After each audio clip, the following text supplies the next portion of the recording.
McTiggy, who had hastily translated a few high spots as they came from the droning receiving set, wrote out the entire message from his shorthand version as soon as the Lake's operator signed off.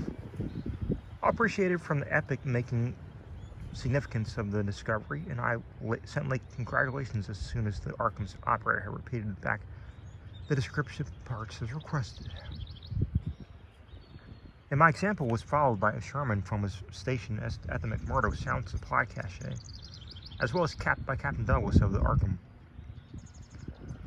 Later, as head of the expedition, I added some remarks to be relayed through the Arkham to the outside world. Of course, rest was an absurd thought amidst this excitement, and my only wish was to get to Lake's camp as quickly as I could. It disappointed me when I sent word that a rising mountain gale made early aerial travel impossible. But within an hour and a half, interest again rose to banished disappointment. Lake was sending more messages and told of the completely successful transportation of the 14 gray specimens to the camp. It had been a hard pull, for the things were surprisingly heavy, but 9 men accomplished it very neatly. Now, some of the party were hurriedly building a snow corral at safe distance from the camp. It had been a hard pull, for the things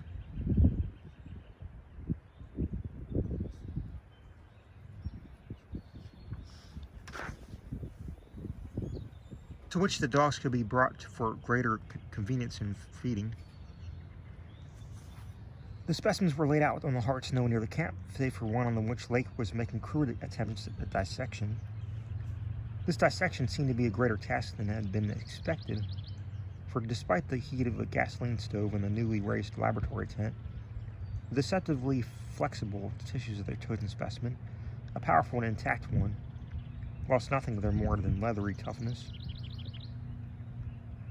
Lake was puzzled as to how he might make the requisite incisions without violence destructive enough to upset all the structural niceties he was looking for.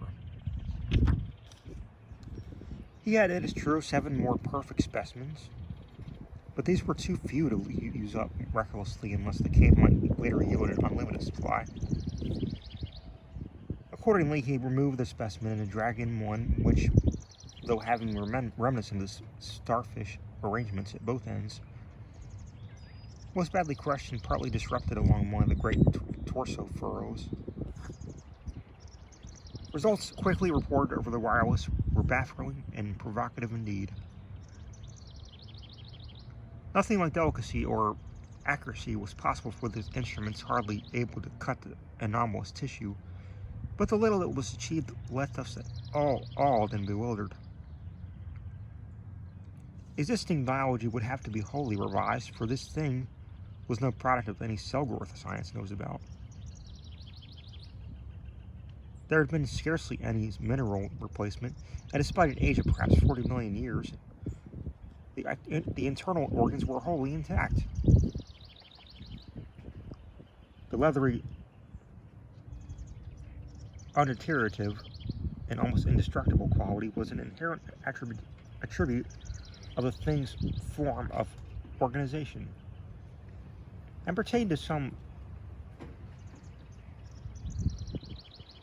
Paleogen cycle of invertebrate evolution utterly beyond our powers of speculation. At first, all that Lake found was dry, but as the heated tent produced its thawing effect, organic moisture of pungent and offensive odor was encountered toward the thing's uninjured side. It was not blood, but a thick dark green liquid apparently answered the same purpose. By this time, Lake had reached the stage. All 37 dogs had been brought to the still uncompleted corral near the camp, and even at that distance set up a savage barking and a show of restlessness at the acrid, diffusive smell.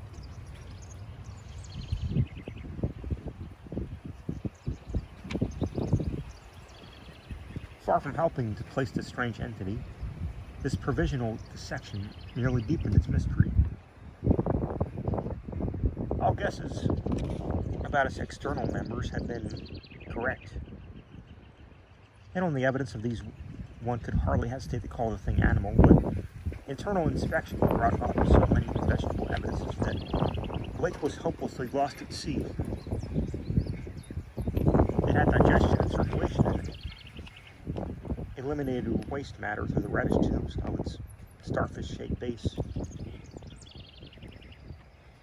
Cursorily, one would say that its respiratory apparatus handled oxygen rather than carbon dioxide, and there were odd evidences of air storage chambers and methods of shifting respiration from the external orifice to at least two other fully developed breathing systems, gills and pores.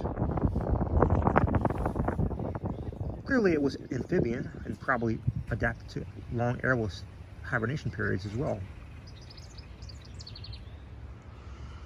Vocal organs seemed present in connection with the main respiratory system, but they presented anomalies beyond immediate solution. Articulate speech in the sense of syllable utterance seemed barely conceivable, but musical piping notes covering a wide range were highly probable. The muscular system was almost preternaturally developed. The nervous system was so complex and highly developed as to leave Blake aghast. Though excessively primitive and archaic in some respects, the thing had a set of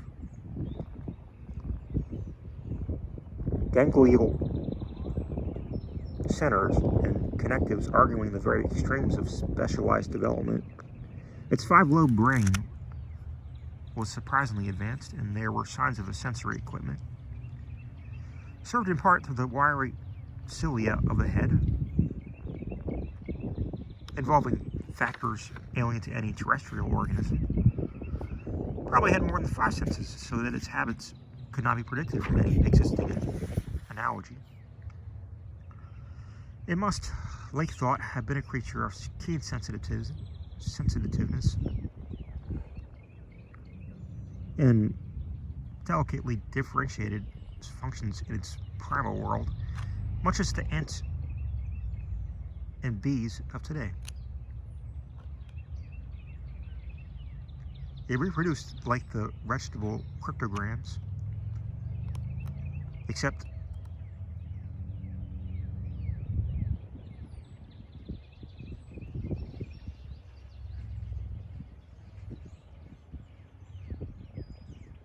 pteridophytes, having spore cases at the tips of the wings and evidently developing from a thallus or prothallus.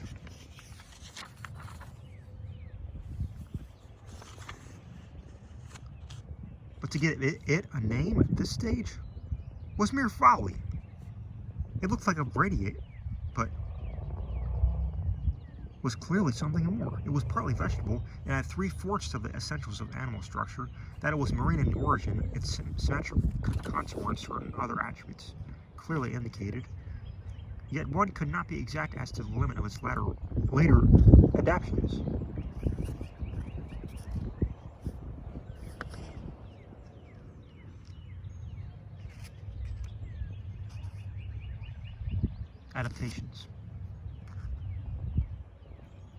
The wings, after all, had held a persistent suggestion of the aerial.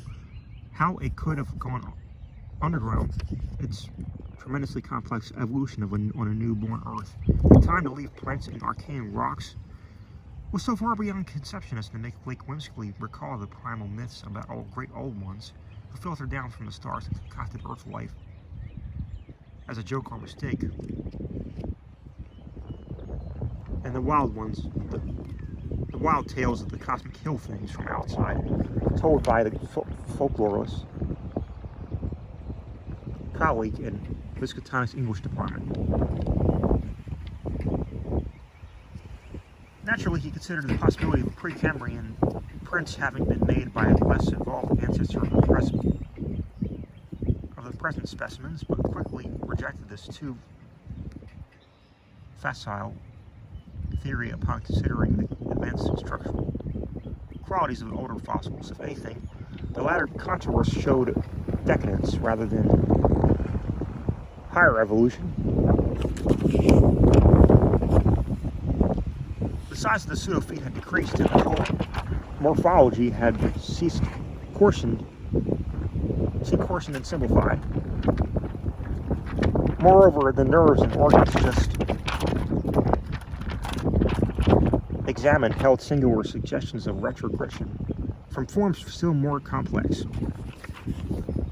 Atrophied and vestigial parts were surprisingly prevalent, although little could be said to have been solved, and Lake fell back on mythology for a provincial name, jocosely dubbing his finds the Elder Ones.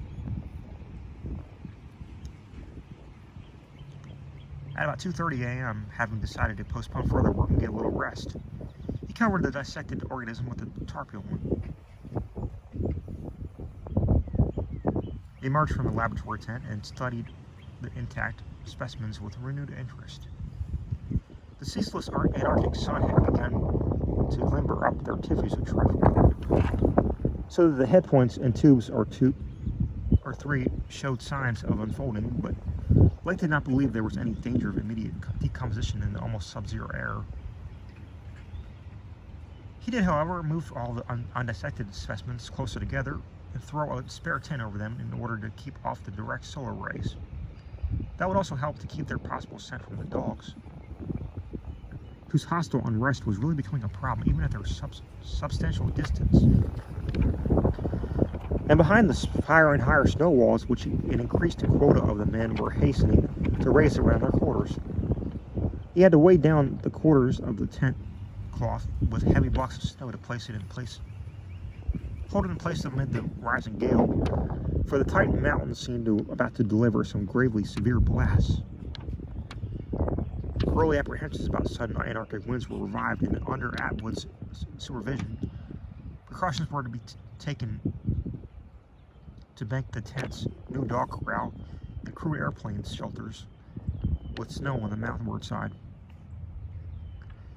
These latter shelters began with hard snow, blocks during odd moments, were by no means as high as they should have been, and Lake finally detached all hands from other tasks to work on them.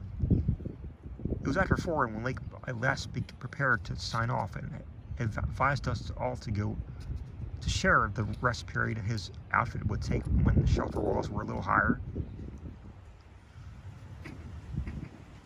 He held some friendly chat with Pabody over the ether and repeated his praise of the really marvelous drills that helped him make his discovery. Atwood also sent greetings and praises. I gave Lake